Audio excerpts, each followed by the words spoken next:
L'Europe ne se fera pas d'un coup, ni dans une construction d'ensemble. Elle se fera par des réalisations concrètes, créant d'abord une solidarité de fait. Je suis venu vous parler d'Europe. L'habit ne fait pas l'Europe. Débat, jeunesse et authenticité.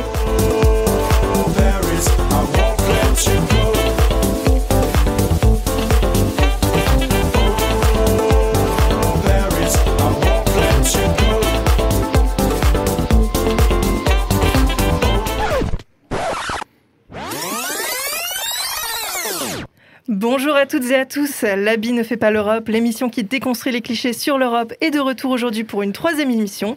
Je suis Gwen Taburet, responsable adjointe du pôle média de l'association Les Jeunes Européens de Strasbourg. J'espère que vous êtes prêts, car pendant 1 heure, on va analyser, détricoter, vulgariser un sujet relativement peu étudié sur l'Europe, le cas de la laïcité dans l'Union européenne. Dans une France qui place la laïcité comme une de ses valeurs fondamentales et dans une Alsace qui, elle, prône le respect du concordat et du dialogue interreligieux, on a du pain sur la planche. Notre équipe du jour est composée de superbes chroniqueurs. Théo Boucard, responsable média aux Jeunes Européens de Strasbourg, va nous présenter la revue de presse. Bonjour Théo. Salut Gwen, bonjour à toutes et tous. Rémi Jabet, volontaire en service civique au pôle média des Jeunes Européens de Strasbourg, est allé à la rencontre des citoyens européens pour connaître leur avis sur le sujet, pour commencer loin l'Europe. Salut Rémi. Salut Gwen, bonjour à tous. La grande méchante interview ne sera pas si méchante que ça, on vous le promet, car elle sera menée par l'adorable Johanna Schwartz. Bonjour Johanna. Coucou. Martin de Vauchambord, volontaire en service civique au pôle Europe par les jeunes, chargé des interventions pédagogiques, a accepté le pari de se faire l'avocat du diable sur un sujet comme la laïcité en tentant de ne pas froisser la terre entière. Salut Martin. Salut Gwen, c'est clair qu'on m'envoie au casse-pipe aujourd'hui. Et comme grand invité aujourd'hui, sur notre plateau, nous avons le plaisir d'accueillir Alexis Masson. Bonjour à vous. Bonjour. Vous êtes philosophe spécialisé sur les questions de théologie et vous décortiquez chaque semaine les sujets liés aux religions, aux croyances, à la laïcité sur votre chaîne YouTube Le Dieu de la Philo. Alors Monsieur Masson, en quelques mots, en quoi la philo peut être l'outil avec un grand O qui peut nous permettre de mieux comprendre un sujet aussi touchy que les religions en Europe? En quelques mots. Les questions de philosophie, les questions de religion sont souvent très liées parce qu'elles se posent à peu près les mêmes questions dans les mêmes domaines, à savoir, qu'est-ce que croire ? Dans quelles conditions peut-on croire de façon raisonnable ? Typiquement, les religions se posent la question de qu'est-ce que croire en Dieu ? À quelles conditions on a le droit de croire à telle révélation ou pas ? La philosophie se pose aussi cette question. Qu'est-ce que la réalité ? Est-ce qu'il y a une réalité ultime qui est fondatrice de la réalité que nous percevons ? C'est une question qui est aussi bien philosophique que théologique. Et que faire de tout cela ? Que devons-nous faire ? Toutes les questions d'éthique sont des questions qui sont à la fois partagées par la philosophie et par la théologie. Donc, étant donné que les domaines sont quasi identiques, il est évident que les liens sont très très étroits et très forts entre la théologie et la philosophie. Eh bien, c'est parti pour l'épisode 3 de L'habit ne fait pas l'Europe.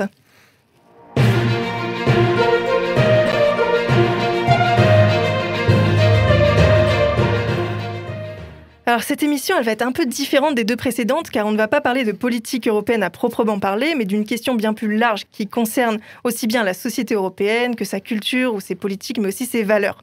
Pour se resituer l'idée, on peut se dire que la laïcité, c'est tout simplement la séparation de l'Église et de l'État. Donc l'État ne peut pas intervenir dans les affaires de l'Église et inversement, pour faire très très simple.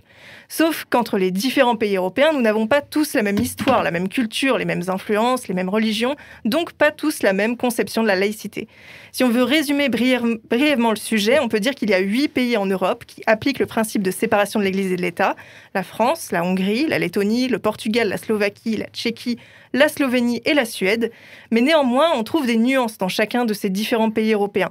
Dans les pays scandinaves, qui sont plutôt de culture protestante, on parle d'une neutralisation progressive de la puissance religieuse. Si on descend plus au sud, en Autriche ou en Allemagne, le premier reconnaît 12 religions dans son pays, tandis que le second considère la religion catholique et protestante comme des missions d'intérêt public. Les pays du sud de l'Europe occidentale, qui sont plus de tradition catholique, comme l'Italie, l'Espagne ou le Portugal, ont inscrit la liberté religieuse dans leurs lois, bien que la religion influence encore beaucoup leur société. Et dans les pays plus du bloc communiste, comme en Pologne, en Slovénie, en Roumanie ou en Slovaquie, la religion, elle aussi, influence grandement la société, l'éducation, la politique, bien que, comme on l'a vu précédemment, certains d'entre eux ont même inscrit dans leur juridiction la séparation de l'Église et de l'État. Et ensuite, il y a la France, évidemment, qui, elle, divise par sa singularité, la singularité de sa laïcité, considérée souvent comme trop libérale d'une part, par exemple avec l'autorisation du blasphème, ou radicale d'une autre part, par exemple avec le débat sur le voile qui agite nos bons vieux plateaux télé depuis de nombreuses années. Ainsi, la laïcité à la française, c'est un modèle qui est vraiment unique au monde, qui est souvent décrié par nos voisins européens, et c'est d'ailleurs la seule qui a inscrit dans sa constitution la séparation de l'Église et de l'État. Et alors avec tout ça, ça fait un sacré globi-boulga de divergences d'opinion et de politique nationale sur le sujet. Mais que dit l'Union européenne par rapport à tous ces pays qui prêchent chacun pour leur paroisse ? Sans jeu de mots. Il faut tout d'abord se dire que la Convention européenne des droits de l'homme de 1950, elle proclame que toute personne a le droit à la liberté de pensée, de conscience et de religion. Jusque-là, rien de nouveau sous le soleil. De plus, la Cour européenne des droits de l'homme de Strasbourg, elle, proclame qu'elle protège tous les individus face au déni éventuel de liberté religieuse commis par les États. Elle statue que les organisations religieuses doivent s'organiser librement et enfin, elle interdit aux États toute propagande religieuse ou idéologique, toute résurgence de religion civique de substitution. Donc là, déjà, ça cadre un peu plus la question. Pourtant, le statut vraiment juridique des églises, il ne dépend pas du tout des droits fondamentaux de l'Union. Donc l'Union n'est pas compétente en la matière.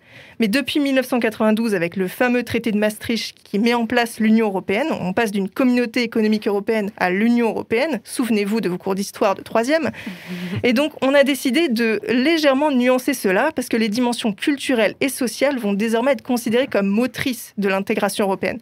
Et donc, ce traité va donner des compétences à l'Union dans des domaines comme la culture, l'environnement, le droit du travail, la protection sociale. Et tout ça, en fait, ça touche à la vie des églises. Donc maintenant, avec toutes ces belles informations, on a quand même pas mal planté le décor. Et on va enfin se focaliser sur vous, chers auditeurs, sur vous, citoyens européens et fiers acteurs des sociétés européennes, car vous aussi, nous le savons, vous avez un avis là-dessus. Rémi, grand reporter pour L'Habit ne fait pas l'Europe, tu as mené ton enquête et tu nous as rapporté de précieux témoignages sur la laïcité en Europe. Écoutez comment c'est loin l'Europe.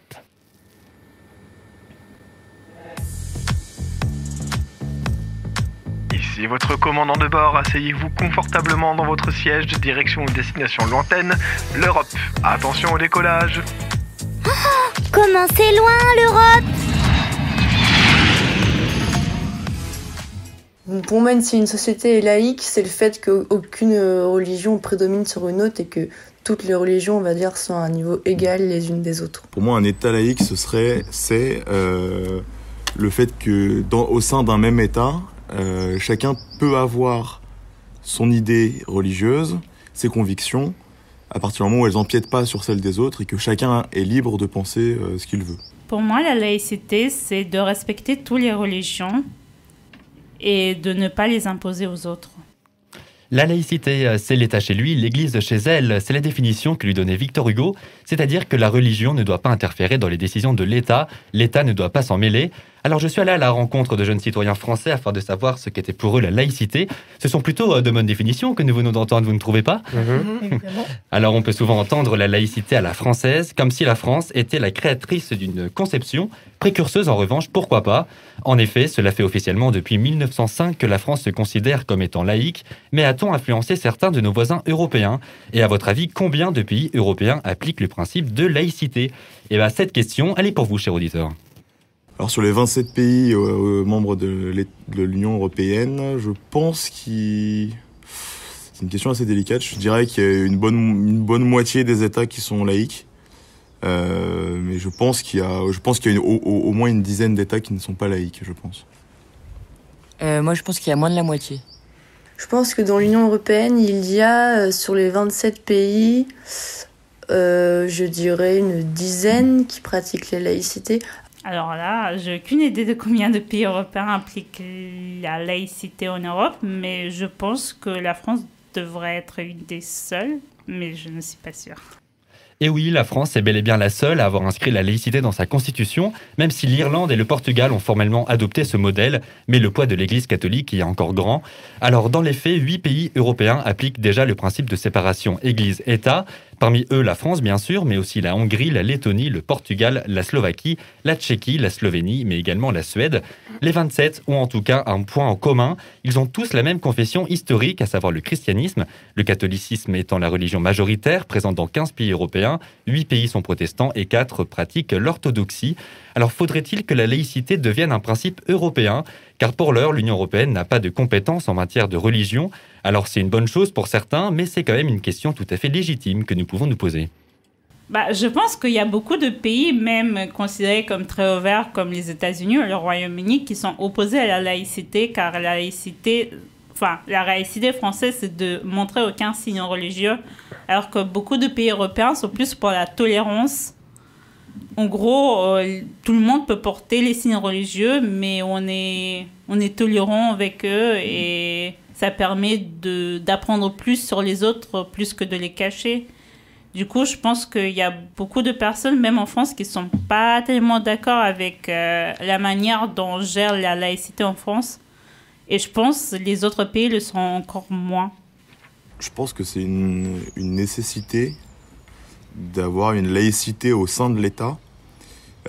Pourquoi ? Parce que s'il n'y a pas une laïcité officielle dans la constitution d'un État, justement, chacun n'est pas libre de penser ce qu'il veut, d'exprimer ses opinions, et donc de vivre simplement et librement sa foi. Je pense que ce serait intéressant d'avoir une loi européenne sur la laïcité. Alors intéressant certes, mais compliqué. Il faudrait que les 27 pays soient unanimes sur cette question. Mais plusieurs associations et organisations prônent une Europe laïque. C'est notamment le cas de la Fédération humaniste européenne, qui a été créée en 1991 et dont le siège social est à Bruxelles. Cette organisation promeut l'État laïque et s'oppose au lobbying d'organisations religieuses. Elle demande notamment aux États de respecter la séparation de l'Église et de l'État au niveau européen, de défendre la liberté de religion ou de croyance. Elle défend également la liberté de pensée et d'expression. Alors si nous voulons une Europe laïque, beaucoup reste à faire donc, car je le rappelle, seulement 8 pays sur les 27 de l'Union européenne appliquent le principe de séparation de l'Église et de l'État. Eh bien, merci Rémi pour cette chronique tout à fait éclairante. Alors, j'ai vu que Martin, tu avais une réaction. Oui, alors sur les 8 pays laïques, il faut savoir qu'il n'y en a aucun qui est vraiment laïque comme nous, Rémi l'a dit.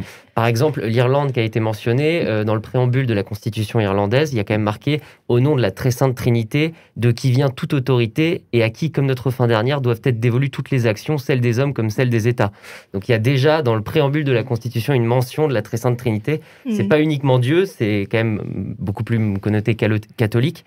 Donc on va voir qu'il y a vraiment des situations très différentes et une place de la religion beaucoup plus importante dans les lois organiques notamment.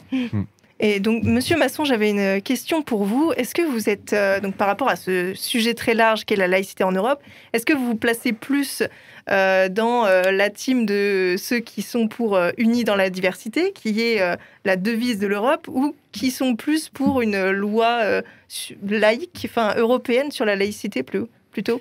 Le problème déjà, c'est qu'il y a plusieurs conceptions de la laïcité. Pourquoi est-ce qu'on imposerait la laïcité à la française ?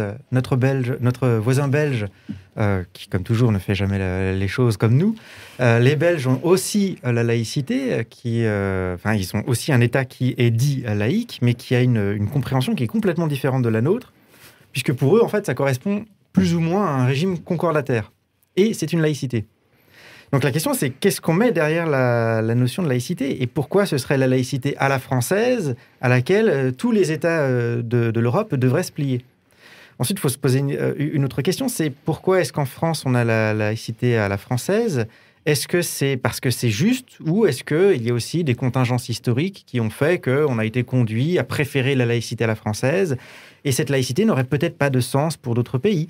Je pense à un exemple tout bête, mais si on prend l'Angleterre, alors, qui certes a quitté l'Union européenne, mais l'anglicanisme est lié intrinsèquement à l'histoire de l'Angleterre, et ce serait très étrange de leur demander d'appliquer la laïcité exactement comme en France, alors que nos histoires sont totalement, pour le coup, différentes. Donc est-ce qu'on peut demander à tous les pays de l'Union européenne d'appliquer exactement la même compréhension que la France de la laïcité ? J'avoue que je suis un peu dubitatif. Surtout qu'on est dans une période où l'Union européenne suscite des défiances de la part des populations. Je ne pense pas que ce soit le bon moment de se lancer sur un sujet aussi chaud. Notamment au Royaume-Uni, le chef d'État, donc la reine, est considérée comme étant la chef de l'Église anglicane. Donc on voit qu'il y a la notion de séparation totale comme en France, c'est même pas une question là-bas. Très bien. Eh bien, dans ce cas, on va poursuivre. Alors, donc, l'ABI ne fait pas l'Europe. Elle analyse aujourd'hui la question de la laïcité en Europe et se demande si la laïcité peut être vectrice d'une plus grande intégration entre les pays européens ou si, au contraire, elle doit rester qu'observatrice de la question. Un sujet aussi large nécessite des questions bien précises pour le décortiquer au mieux. Alors, Johanna Schwartz a préparé des questions aux petits oignons pour Alexis Masson, nommé le dieu de la philo sur YouTube. C'est l'heure de la grande méchante interview.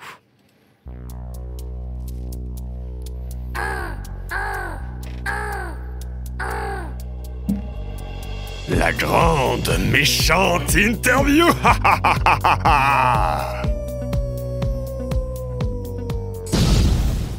Merci Gwen, merci à vous Alexis Masson de nous faire l'honneur de répondre présent à notre invitation sur ce plateau. Alors maintenant que vous êtes là, je vais en profiter. Il faut savoir que je suis quelqu'un qui me pose beaucoup de questions et j'ai cru comprendre que vous aussi. En même temps, c'est un peu la base de la philo, le contraire m'aurait étonné. Mais justement, vous ne faites pas que de la philo, vous mêlez religion et philosophie sur votre chaîne YouTube. Est-ce que vous pensez qu'on peut dire que la philo, ce sont les questions et la religion, ça y apporte des réponses ? Alors, la philosophie ne fait pas seulement que de se poser des questions, à moins que on s'inscrit tout de suite dans le courant sceptique, que l'on affirme qu'il n'y a que des questions et que l'on ne peut absolument rien savoir sur aucun sujet. Si on est sceptique, effectivement, dans ce cas de figure, la philosophie, ce ne sont que des questions. Par contre, la plupart des courants de philosophie considèrent qu'on peut apporter des réponses sur toute une diversité de sujets philosophiques. Donc la philo, ce n'est pas que des questions, c'est aussi des réponses. Bien sûr, les réponses ne sont pas forcément compatibles entre elles, et il y a des arguments qu'on avance pour défendre telle ou telle position, mais je veux dire, ce ne sont pas que de pures questions. De l'autre côté, la théologie, ce ne sont pas que de pures réponses. Il y a des débats. C'est ce qui explique qu'il y ait une histoire des religions. Il y a une histoire des religions. Au sein de chaque religion, il y a des divisions. Ne serait-ce que dans le christianisme, il y a une division entre les catholiques, les protestants et les orthodoxes et les autres mouvements dont on entend moins souvent parler. Il y a des divisions entre eux parce que tout simplement, ils ne s'accordent pas forcément sur la façon de répondre à des questions. Et donc, c'est qu'il y a bien des questions. Et donc, chaque mouvement serait un type de réponse spécifique à certaines questions ? Oui, on peut voir ça comme ça. C'est-à-dire que, typiquement, je dirais, si je devais caractériser rapidement la différence entre les catholiques, les protestants et les orthodoxes, la réponse à la question, c'est à qui doit-on faire confiance ? Typiquement, un protestant va dire qu'il faut faire confiance à la Bible, et seulement à la Bible. Un catholique va dire qu'il faut faire confiance au magistère de l'Église, et un orthodoxe dira qu'il faut faire confiance à la tradition. Donc, c'est trois réponses différentes qui a conduit à une compréhension du christianisme différente dans chacune de ces confessions. D'accord. Pour revenir du coup dans notre contexte européen, dans une Europe où la religion chrétienne est culturellement très ancrée, est-ce qu'il serait malvenu de dire qu'on ne souhaite mettre en avant aucune religion par rapport à une autre ? Est-ce que c'est pertinent ? Historiquement, il n'y a pas que les religions chrétiennes. Déjà, dans le christianisme, il y a différentes religions, il y a différentes confessions, donc les catholiques, les protestants, les orthodoxes, qui ont suffisamment lutté entre eux au cours de l'histoire, et je pense par exemple à Saint-Barthélemy, pour qu'on ait le souvenir que c'est peut-être pas une bonne idée de mettre en avant une religion plutôt qu'une autre. Donc il y a déjà une diversité au sein du christianisme dont l'Europe est témoin. Il y a eu l'islam en Espagne, on a tendance à l'oublier, mais l'Espagne a été pendant très longtemps un territoire dominé par l'islam. Et on a donc l'orthodoxie évidemment en Grèce, dont on entend un peu moins souvent parler, mais qui fait aussi partie de l'Europe. Donc il y a une diversité religieuse au sein de l'Europe. Alors c'est vrai que pendant très longtemps, avant le schisme entre les orthodoxes et les catholiques, même s'ils ne se parlaient pas beaucoup entre eux pour une simple question linguistique, c'est-à-dire que les uns parlaient latin et les autres parlaient grec, avant ce temps-là, on avait certes deux blocs relativement homogènes, mais sinon, depuis ce temps-là où il y a eu division entre les orthodoxes et les catholiques, et surtout entre les protestants et les catholiques, il y a toujours eu une diversité, sans parler même de la présence toujours de juifs dans toute l'Europe, qui constituaient eux aussi déjà une diversité religieuse. Donc le phénomène de la diversité religieuse est historiquement ancré dans l'Europe. C'est pas seulement un phénomène nouveau, c'est déjà quelque chose qui fait partie de l'histoire européenne, et quasiment tous les théologiens catholiques, au moins pour ceux qui qui ont eu cours en France se sont posé la question, par exemple, du rapport à ceux qui ne sont pas catholiques dans un même territoire ou sous un même État. Que faire des personnes qui n'adhèrent pas, par exemple, au christianisme alors qu'ils sont juifs? Donc la question de la pluralité des confessions s'est toujours posée, même si aujourd'hui elle est plus accrue, mais elle s'est toujours posée historiquement.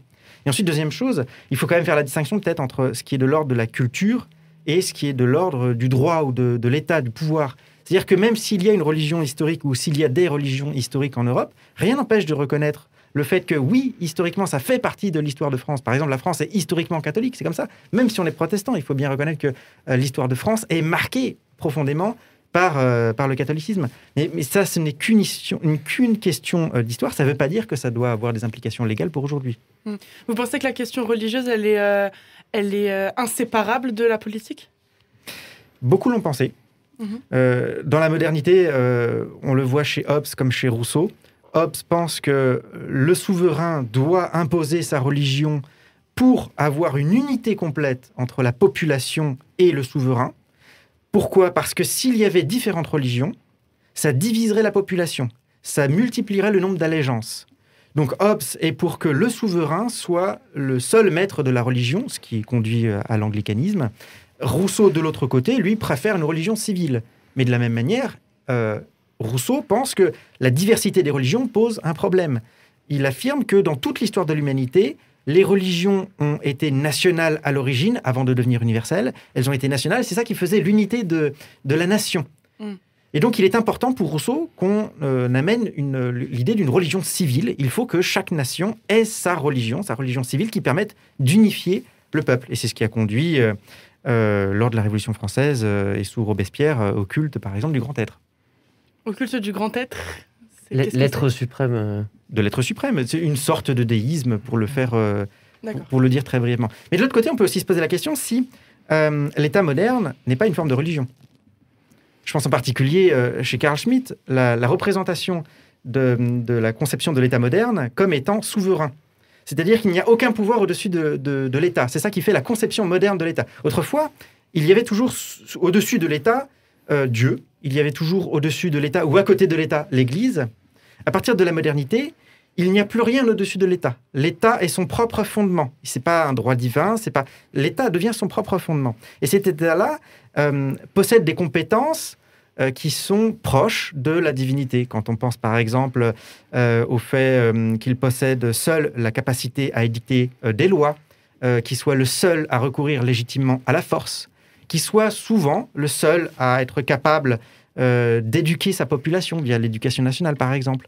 Ça ressemble à l'omniscience, ça ressemble à l'omnipotence, ça ressemble à la toute-bonté divine à travers ne serait-ce que la notion d'État-providence. Donc on peut se demander aussi si l'État n'est pas aussi une forme de religiosité. Martin, vous vous demandez notamment sur votre chaîne si Jésus aurait plutôt été un laïcard ou un anarchiste. Alors est-ce que vous avez trouvé la réponse? On parlait des questions et des réponses tout à l'heure à cette question. Je trouve que Jésus ignore superbement l'État. Il traite assez peu avec les dirigeants. Et il me semble vraiment ignorer l'État. Ne serait-ce que dans la façon de répondre sur la question de l'impôt, qu'il faut rendre à César ce qui est à César et à Dieu ce qui est à Dieu. Alors, il y a plusieurs lectures possibles. On peut dire qu'il faut respecter César et il faut respecter Dieu, chacun à équivalence. Sauf que pour un juif classique, tout appartient à Dieu. Et donc, ça veut dire que pour César, il n'y a plus grand-chose. C'est une dévaluation de la conception de la monnaie même, plutôt qu'une mise en concurrence ou une soumission de César à Dieu. J'ai l'impression, moi, personnellement, que Jésus a plutôt tendance à être anarchiste. D'accord, intéressant, merci. Concrètement, du coup, par rapport à cette séparation de l'Église et de l'État, est-ce que vous trouvez que cette séparation nette aurait du sens en termes de représentativité des peuples des différents pays? Alors, la séparation de l'Église et de l'État, vous pouvez reposer la question? Oui, concrètement, est-ce que la séparation de l'Église et de l'État a du sens en termes de représentativité des citoyens? C'est-à-dire, est-ce que voilà, le fait qu'on ignore seulement la question religieuse au sein de l'État, enfin non, qu'on n'ignore pas, mais qu'on l'enlève de la politique, ça a du sens dans le sens où les citoyens eux-mêmes sont soit du coup athées, agnostiques, chrétiens, avec différentes religions, bref. Oui, on peut, est-ce que ça a du sens? Ça peut... Alors, ça dépend ce qu'on entend par séparation de l'Église et de l'État. Si la séparation de l'Église et de l'État, c'est simplement le fait que l'Église n'a pas de porte d'entrée dans l'État, en tant qu'institution reconnue, dans ce cas de figure, c'est le cas. Et hormis dans les pays où il y a encore une Église officielle, c'est pas le cas. La question, si on la prend sur la forme, est-ce qu'il doit y avoir des représentations de religieux qui sont reconnus par l'État? Et je pense par exemple, au tout début de la loi de 1905, normalement, les congrégations religieuses ne devaient être que locales. Il n'y avait pas l'idée d'une congrégation nationale, et surtout pas en lien avec Rome. Probablement, à nouveau, toujours pour la question de la multiplicité des allégeances. Mais sauf que c'est quand même avantageux pour l'État de pouvoir discuter avec des représentants de religion pour comprendre quels sont les intérêts d'une partie de sa population. Et c'est exactement le même principe que celui des syndicats. Un syndicat, qu'est-ce qu'il fait? Il va pouvoir ramener au niveau de l'État des questions qui sont ceux de tous ses adhérents. Ça évite d'avoir un morcellement de la parole des représentants ou des individus qui partagent des intérêts communs. Si aujourd'hui, il est question d'aider, entre guillemets, l'islam à avoir une représentation, c'est bien parce qu'on espère qu'on puisse remonter au niveau de l'État la question des intérêts des musulmans pour qu'ils puissent être compris par l'État, et à l'inverse aussi, que les questions de l'État puissent être remontées jusqu'à tous les dirigeants à la base, de tous les imams à la base. Et justement, sur cette question du coup de l'islam, on a beaucoup de débats sociétaux actuels en France qui concernent notamment le voile. Beaucoup reprochent à la France, notamment certains de nos voisins européens, que sa conception de la laïcité se traduit parfois par une sorte d'islamophobie. Qu'en pensez-vous? Il n'y a pas de loi qui soit spécifique à l'islam. Les lois sont toutes relatives à l'ensemble des religions. Si on m'avait dit il y a peut-être une religiosophobie en France, alors peut-être pas explicite, implicite. Quand je pense à la plupart des personnes qui pensent la question de la laïcité en France, je pense à Catherine Kinsler par exemple, ou à Henri Pénard-Ruiz. L'idée c'est que les religions sont irrationnelles, et donc l'État, via l'école, l'école étant le bras armé de l'État, doit insuffler la raison qui permette la sécularisation de la société, c'est-à-dire à long terme l'affaiblissement du niveau de quantité de personnes qui sont croyantes. Là, on peut craindre effectivement qu'il y ait quelque chose d'anti-religieux. Par contre, spécifiquement contre l'islam, ça ne m'apparaît pas être le cas. La seule loi en fait qui pose problème pour certains musulmans, c'est la loi sur le niqab, si ma mémoire est bonne, n'est pas le hijab étant seulement le voile, le niqab étant l'intégralité. La justification qui a été donnée d'un point de vue légal, je parle d'un point de vue légal, c'était uniquement une question de capacité de contrôle et du fait que tous les citoyens doivent avoir le visage découvert dans l'espace public pour une question de sécurité. C'est ironique aujourd'hui quand on regarde les gens autour de cette table. Avec nos masques. Effectivement. Après, il y a une raison sanitaire aussi. C'est-à-dire qu'il y a un principe qui vient contredire un autre. Normalement, nous devrions tous avoir le visage découvert, sauf qu'il y a une exception liée au fait que, justement, il y a un autre principe qui est un principe sanitaire. Ouais. Donc, c'est pas complètement gratuit non plus. C'est pas simplement on voulait embêter les musulmans, mais aujourd'hui, on peut mettre un masque et on pourra continuer à le garder hors raison médicale après. Okay. Mais je pensais aussi notamment à la loi de mars 2004 sur l'interdiction de signes ostensiblement religieux dans les espaces, à l'école notamment, et du coup dans les espaces publics. C'est une loi qui avait beaucoup posé de problèmes. Alors, c'est pas dans les espaces publics. Ça concerne que les agents de l'État. Dans les services publics, ça ne concerne que les agents de l'État, au nom, dit-on, de la neutralité. Et ça concerne d'ailleurs toutes les religions. C'est-à-dire que normalement, un catholique ou un juif, par exemple, n'aurait pas le droit de porter la kippa. Un fonctionnaire juif dans un service public n'aurait pas le droit de porter la kippa. Donc, c'est pas spécifique à l'islam. Ça a été dans un contexte de l'affaire du vol. De filles qui avaient été de collégiennes qui avaient été expulsées de leur collège parce qu'elles avaient refusé. C'est plus une réaffirmation d'un principe de droit que d'une nouveauté. C'est plus s'adapter à des nouveaux enjeux, en fait. En fait, il y a eu des discussions, parce qu'avant 2004, je ne suis pas un très grand connaisseur de l'histoire du droit, mais avant 2004, le Conseil d'État avait été un peu mitigé sur la question et avait tendance à dire que si on peut quand même porter le voile à l'école. Il y a eu beaucoup de discussions. Finalement, il y a eu une lettre envoyée à Lionel Jospin, je crois justement en 2004, pour définitivement interdire le voile à l'école. Et finalement, ça s'est passé comme ça. La question n'était pas très claire. Ça ne fait pas partie de la laïcité en tant que telle. La question, c'est plutôt la place de l'école. Et c'est pour ça, tout à l'heure, dont je parlais déjà de l'école. Qu'est-ce que l'école ? À quoi sert l'école ? Si l'école, c'est un espace institutionnel de la République dans lequel on veut mettre à l'écart toutes les influences extérieures, alors il vaut mieux éviter qu'il y ait des signes trop ostentatoires à l'école, si c'est la représentation que l'on se fait de l'école. La question, c'est est-ce que l'école doit être représentative de la société avec sa diversité, et donc les gens viennent aussi avec leurs opinions, avec ce qu'ils sont, etc. Ou est-ce que l'école, c'est un pré-apprentissage de la citoyenneté, et dans ce sens-là vont Catherine Kinsler et Henri Pénard-Ruiz. C'est parce que l'école, c'est apprendre à être citoyen, qu'en tant que citoyen, il faut peut-être mettre à l'écart la question des signes religieux. Sauf que, on précise quand même pourquoi la différence entre l'école et pourquoi à l'université on peut mettre des signes religieux. Parce qu'à l'école, on n'a pas encore complètement acquis une raison critique, alors qu'à l'université, on a enfin acquis une raison critique, et donc on est capable de pouvoir décoder des signes d'influence ou des signes de manifestation d'adhésion à une religion vis-à-vis des autres personnes. C'est pour ça que ça ne poserait pas question à l'université, mais ça pose question à l'école. Alors, en fait, c'est une question qui est très débattue, parce que d'autres penseurs, comme par exemple Charles Taylor et Jocelyn McClure, au Québec, ne sont absolument pas d'accord. Et pour eux, il est tout à fait possible qu'à l'école, on puisse justement, pour permettre aux enfants de découvrir la tolérance, pour comprendre qu'il y a des individus, par exemple, qui sont musulmans, une femme peut être musulmane et avoir le voile, si on l'interdit à l'école, c'est comme si on lui disait « c'est étrange » et c'est une situation anormale. Alors que si justement il a l'habitude de le voir à l'école, pour lui ça devient une situation normale et ça l'habitue à une forme de tolérance vis-à-vis de la diversité. Donc c'est une question qui est débattue. D'accord. Et on va finir par un petit clin d'œil dans le futur. Pensez-vous que le monde tend de plus en plus à de la laïcisation ? Et est-ce qu'on pourrait arriver à terme à une majorité d'États laïques ? Ou est-ce qu'au contraire, le religieux est trop inhérent à la politique pour que cela arrive ? Alors déjà, il faut peut-être distinguer la question de la sécularisation et la question de la laïcité. Parce que je l'ai entendu tout à l'heure dans les interviews qui ont été faites. Une personne disait « la société est laïque ». Non, c'est pas la société qui est laïque. C'est l'État. C'est l'État qui est laïque. C'est une institution, l'État, qui est laïque, c'est-à-dire dans laquelle on distingue, on sépare l'Église et l'État. Par contre, la société, elle peut être complètement religieuse. Il est possible de concevoir un État laïque dans lequel 100% de la population adhère à une religion.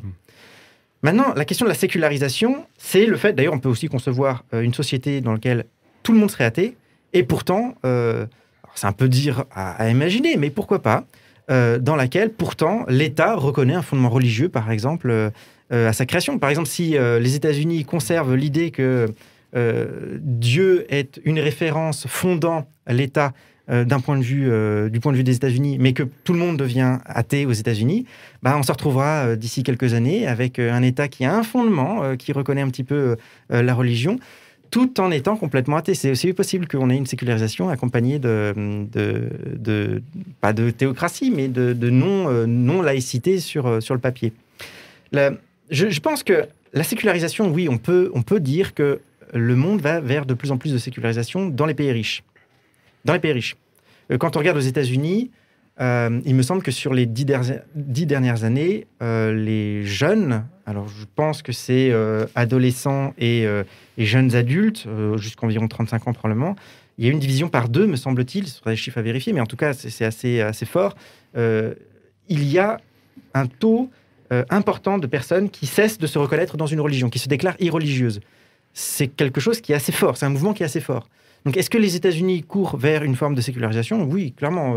Par contre, si on regarde le reste du monde, et là c'est une question de démographie, la plupart des États religieux sont des États dans lesquels aussi on a le plus fort taux on a la démographie la plus vive. Donc, est-ce qu'à long terme, on va avoir une sécularisation du monde ? Ça se joue entre pays riches qui sont de moins en moins nombreux, mais qui se sécularisent effectivement, et pays pauvres qui sont toujours très religieux et qui continuent à grandir en termes de démographie. Et pourquoi ce clivage pays riches, pays pauvres ? Comment ça ? Pourquoi cette tendance plus dans les pays riches que dans les pays... cette tendance à la sécularisation davantage dans les pays riches que dans les pays pauvres ? Comment on explique ce phénomène ? Je ne sais pas si on peut lui trouver vraiment une raison. On aurait envie de dire c'est parce que la raison avance dans les pays riches. C'est pas vrai, il n'y a rien de nouveau aux États-Unis par rapport à la religion. Il y a eu un mouvement en Europe via les Lumières de critique des églises qui s'est substitué, qui s'est transformé en une forme de déisme. On a défendu le déisme contre les religions. On peut comprendre cela d'un point de vue rationnel. Ensuite, la société s'est progressivement sécularisée. On pourrait comprendre ça comme une histoire de la raison. Mais ça ne marche pas avec certains pays comme justement les États-Unis. Est-ce que les jeunes générations qui aujourd'hui abandonnent Dieu, c'est pour une question rationnelle ? Je ne vois pas d'éléments qui permettent de défendre cela. On peut très bien imaginer un État dans lequel la raison serait, on ferait l'éloge de la raison et en même temps, on aurait une forte population religieuse. Donc, je ne sais pas si on peut trouver une explication au fait qu'il y ait une division entre pays riches et pays pauvres. Il y a peut-être une raison quand même. Peut-être que une majorité de la population qui croit en Dieu le croit pour des raisons, on va dire, mauvaises, à savoir que Dieu nous permet de... c'est la raison de Karl Marx. Dieu est l'opium du peuple qui permet d'oublier sa pauvreté, finalement. C'est peut-être possible. Mais est-ce que c'est une raison exclusive et est-ce que c'est une raison légitime ? Ça ne me semble pas être le cas. D'accord, merci beaucoup pour vos réponses. On arrive à la fin de ma chronique du coup. Gwen, je te repasse le bâton de parole. Eh bien, nos ménages sont en surchauffe dans L'habit ne fait pas l'Europe. Merci Johanna et Alexis Masson qui fait vivre la chaîne Le Dieu de la Philo sur YouTube pour cette succulente, grande, méchante interview. Alors c'est bien beau de parler philo, grand concept et d'utiliser des mots tarabiscotés sur un sujet déjà pas très facile qu'est la laïcité en Europe. Oh là là, mais on peut désormais décentrer le regard et se demander comment nos voisins voient le sujet des religions et de la laïcité ces dernières semaines et comment en parlent-ils dans leurs journaux, leurs médias et autres plateaux de télévision. C'est la question que s'est posée Théo Boucard pour nous présenter une sublime revue de presse. La revue de presse par Théo Boucard. La laïcité, quel sujet controversé, mesdames et messieurs. On a vraiment l'impression que le concept est de plus en plus constitutif de l'identité française en pleine tourmente et représente un véritable champ de mine dans le débat public. Chaque mot doit être savamment pesé car il peut contenir une forte connotation. Pourtant, on a jugé dans notre émission de faire le point, car il semble absolument cardinal de parler de la laïcité. Encore pardon pour le jeu de mots un peu bancal. Alors, comme l'a expliqué Gwen, comme l'a expliqué Monsieur Masson, l'idée française de laïcité est assez particulière et n'est pas forcément applicable à l'ensemble des pays de l'Union européenne. Alors, le site viepublique.fr revient en effet sur une opposition entre conception française et américaine de la laïcité.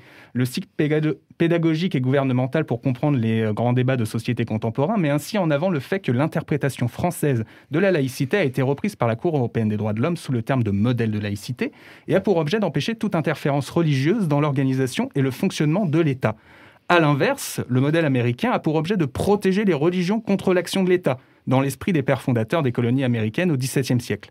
Cette conception des relations entre religion et État a tendance à se répandre en Europe, ce qui est peut-être l'un des facteurs d'une certaine incompréhension du modèle français en Europe, à la lumière notamment des dernières attaques terroristes de ces dernières années. Après l'assassinat notamment du professeur d'histoire-géographie Samuel Paty en octobre dernier à Conflans-Sainte-Honorine, un certain nombre de journaux anglophones notamment ont en effet sévèrement critiqué la laïcité à la française, notamment Politico, qui, je le rappelle, est quand même la deuxième publication la plus influente dans la bulle européenne, après le Financial Times. Quelques jours après cet événement absolument effroyable, le journal avait publié une tribune très controversée du chercheur en sciences sociales Farhad Khosrokhavar. Cette tribune a été supprimée peu après, mais à l'époque, j'avais pris le soin de noter les paragraphes les plus caractéristiques, notamment celui-ci, traduit en français de ma part. Pourquoi la France est-elle visée encore et encore par de violences extrémistes ? La raison est simple, le modèle français de laïcité et son acceptation du blasphème qui a encouragé l'intégrisme chez une minorité marginalisée.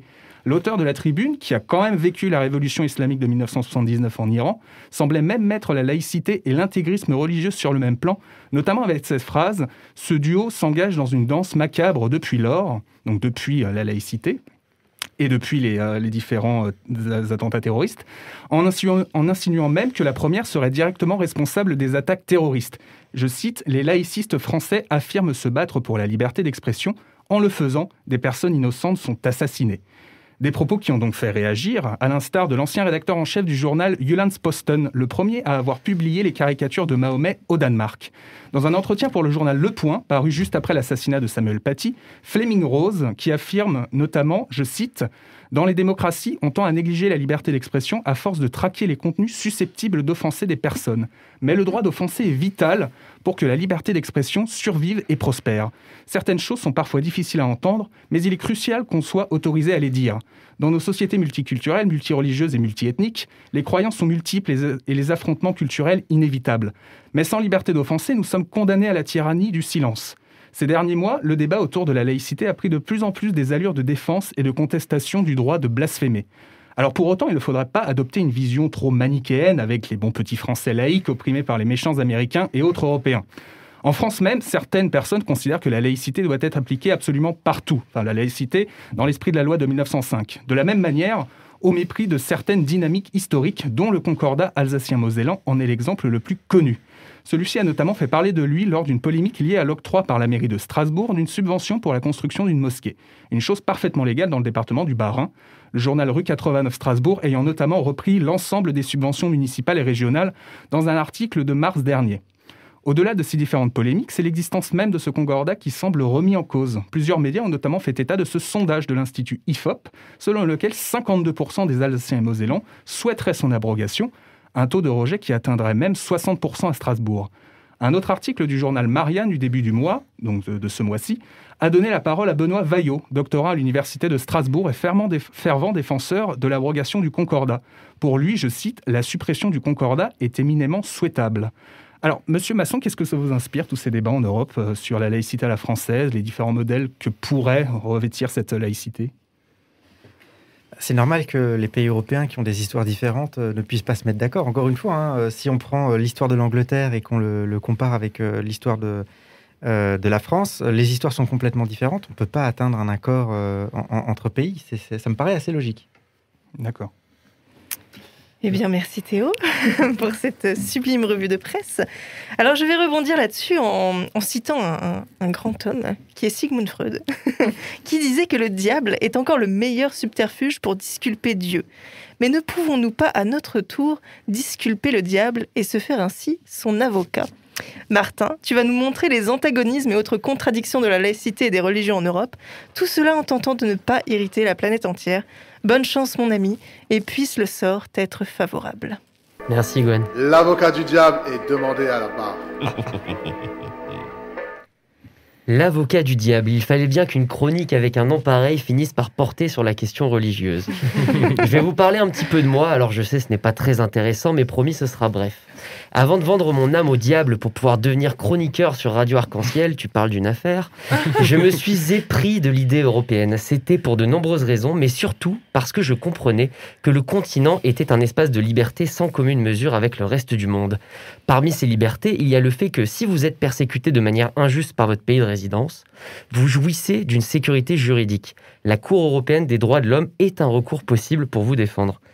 Chargée de faire respecter la Convention européenne des droits de l'homme, la CEDH, c'est son petit nom, se targue entre autres choses de garantir au sein de tous les États signataires la liberté d'expression ainsi que la liberté de pensée, de conscience et de religion. Alors désolé si je vous choque, mais moi aussi je suis pour. Voilà, je ne veux pas être controversé. Mais... Pourtant, quand on regarde dans le détail, ces objectifs ne sont pas atteints. Non pas malgré la Cour européenne des droits de l'homme, mais grâce à la complicité du tribunal strasbourgeois. Par exemple, le code pénal autrichien condamne toute humiliation du dogme religieux.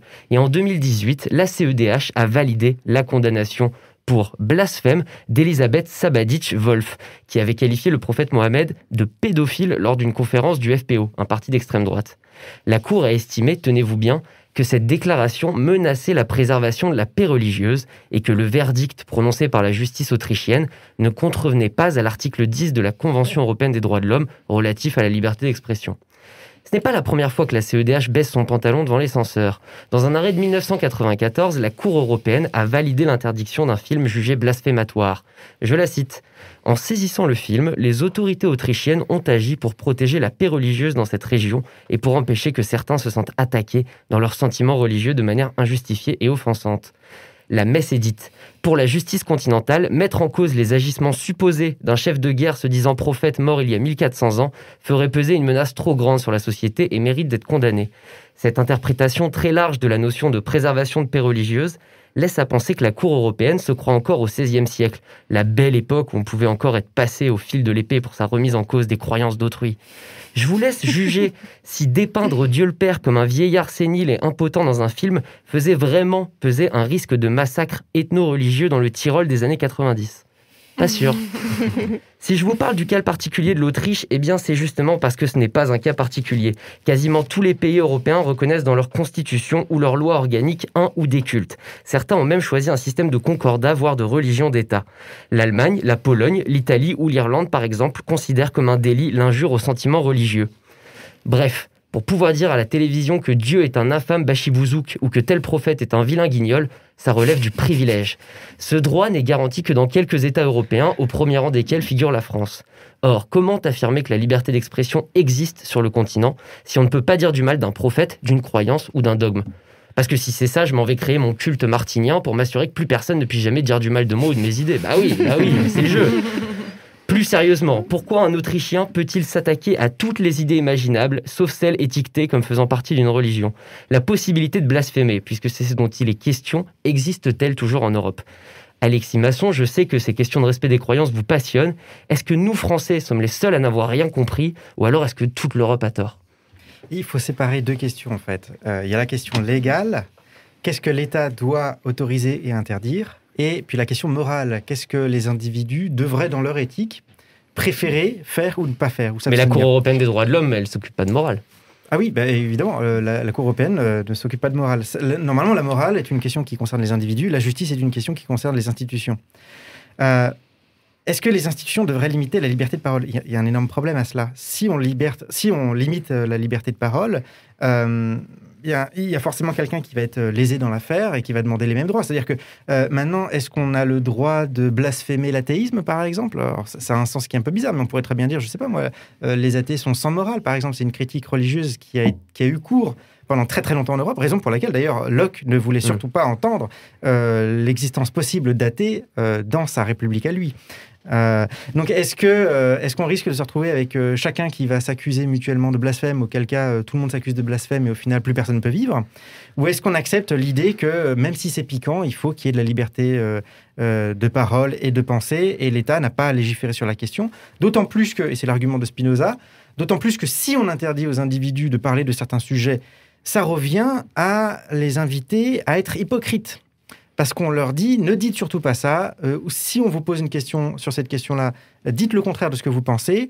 Ça veut dire que l'État inviterait à l'immoralité de ses citoyens. Alors que la vérité et la confiance est absolument essentielle dans les échanges au sein de la société. C'est impensable.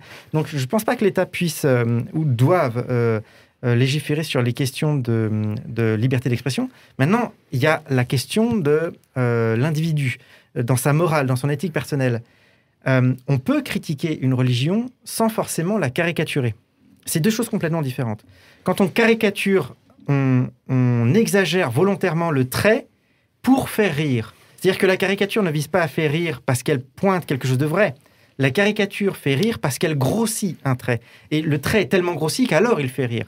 C'est-à-dire qu'il y a toujours une forme de mensonge derrière la caricature. La caricature n'a rien d'essentiel. Un mensonge dont on prévient l'auditeur ou le spectateur. Absolument.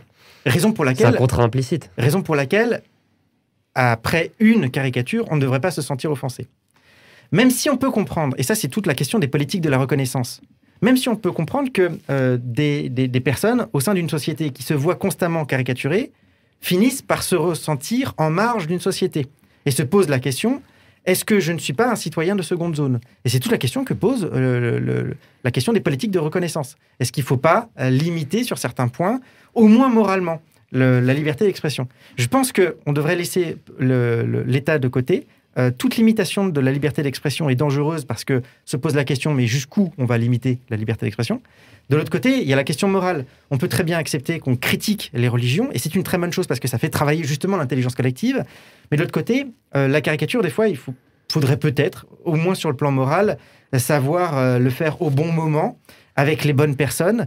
Mais le fait est que malheureusement, on n'arrive pas à rire avec tout le monde. Eh bien, merci Martin. Merci à l'avocat du diable. Alors, Johanna et Monsieur Masson, j'aimerais vous arrêter une seconde pour une petite devinette. D'où est tirée cette phrase ? Il y a un temps pour tout. Un temps de pleurer, un temps de rire, un temps à se lamenter et un temps de danser. Non ? Eh bien, c'est la Bible. Et si je vous en parle, c'est parce que j'aimerais la modifier très légèrement et ajouter subrepticement qu'il y a surtout un temps pour minutes pas plus long. Mon petit papillon, T'as 1 minute ou 2 minutes? Pas plus long. Merci pour cette magnifique transition, Gwen. On enchaîne sur ma toute petite chronique dont le principe est le suivant.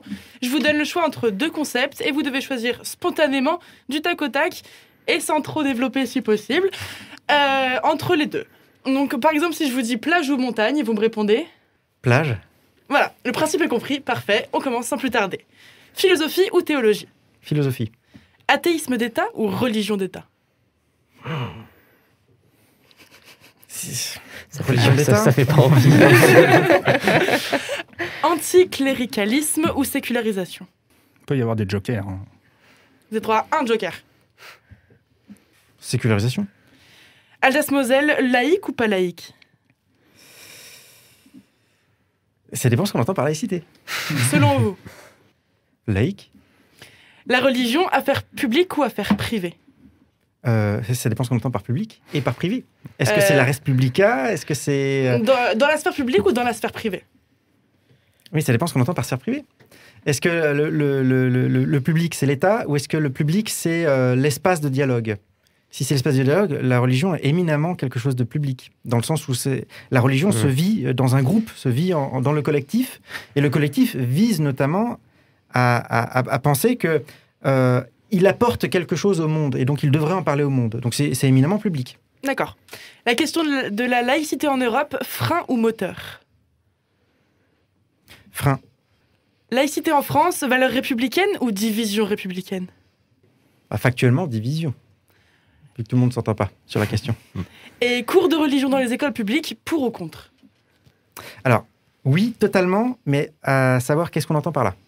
Un cours des différentes religions. Exactement. D'ailleurs, je pense qu'il devrait y avoir un cours d'histoire et de philosophie des religions. C'est-à-dire pas un cours confessionnel, mais un cours dans lequel on apprend d'où viennent les religions, quelles sont leurs croyances, comment elles se structurent les croyances, et quels sont les arguments des religieux, et y compris d'ailleurs, il faut rajouter dans ce cours-là, athéisme et agnosticisme. Il n'y a pas de raison qu'ils ne soient pas invités dans ce cours-là, et déisme d'ailleurs aussi, parce qu'on en entend trop souvent parler. Or, il y a beaucoup d'individus qui sont déistes, et c'est aussi un mouvement possible. C'est tout pour moi. Merci beaucoup de votre spontanéité, et j'imagine que l'exercice était difficile pour quelqu'un comme vous qui aimait prendre le temps pour réfléchir et pour répondre aux questions, mais vous vous en êtes très bien sorti. Merci. Le principe n'est pas 100% respecté, mais on apprend des choses.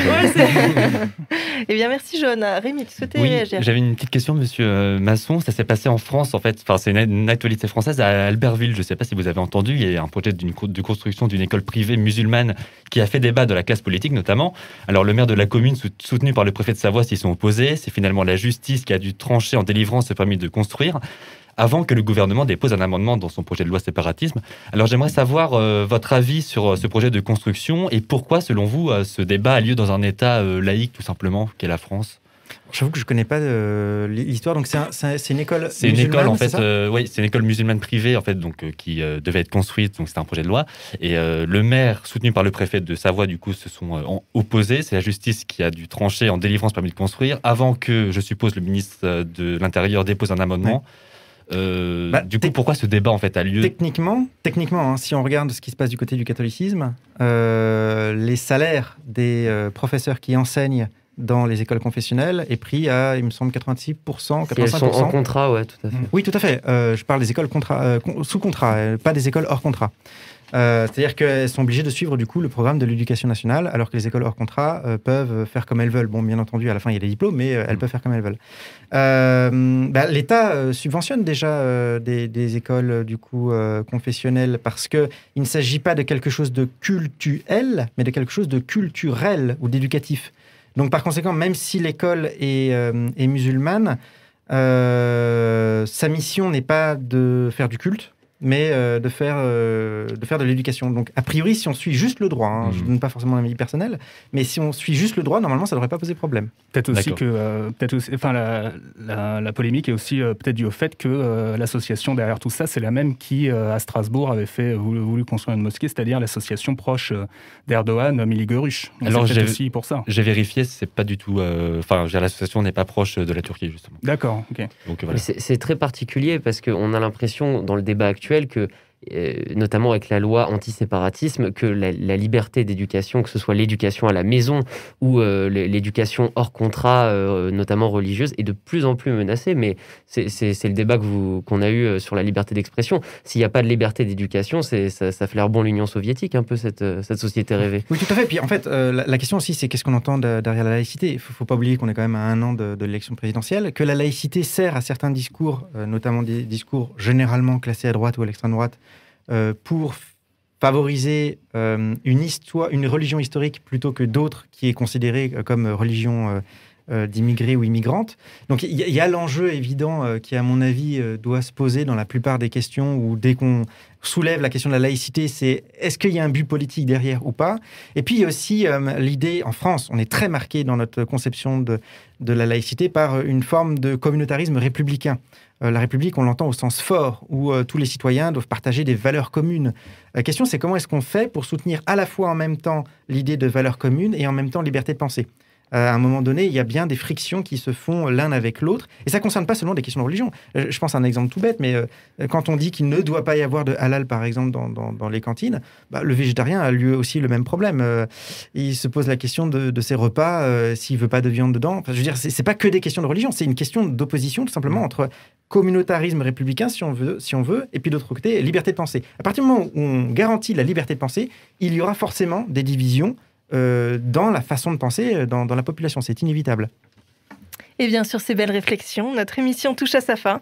On espère vous avoir fait réfléchir, ne pas vous avoir trop embrouillé l'esprit, mais surtout vous avoir enrichi intellectuellement pour pouvoir épater vos amis dans vos futurs dîners mondains pendant le déconfinement. Sur la laïcité, les repas, ça va être sympa. Ou pour épater votre futur crush en date Tinder quand tous les bars seront réouverts. Et bien, pour conclure cette émission, je voulais vraiment vous remercier, Monsieur Masson, d'être venu sur notre plateau aujourd'hui. Et je ne vous demanderai qu'un dernier petit mot pour finir cette belle émission. Celui qui vient en premier, c'est l'œuf ou la poule? Les deux en même temps. C'est l'espèce. Et ce fut le mot de la fin. Merci à tous de nous avoir écoutés une nouvelle fois dans La vie ne fait pas l'Europe. Rémi Martin et moi-même rendons l'antenne pour notre dernière émission. D'autres projets, d'autres villes et d'autres pays nous attendent pour cet été. Mais La vie ne fait pas l'Europe, ça continue au mois de juin avec de nouveaux chroniqueurs, un nouveau thème et un nouvel invité en plateau. Et en attendant, n'oubliez pas que la vie ne fait pas l'Europe. Sayonara. Merci à toi, Ben. L'Europe ne se fera pas d'un coup, ni dans une construction d'ensemble. Elle se fera par des réalisations concrètes, créant d'abord une solidarité de fait. Je suis venu vous parler d'Europe. L'habit ne fait pas l'Europe. Débat, jeunesse et authenticité. There is a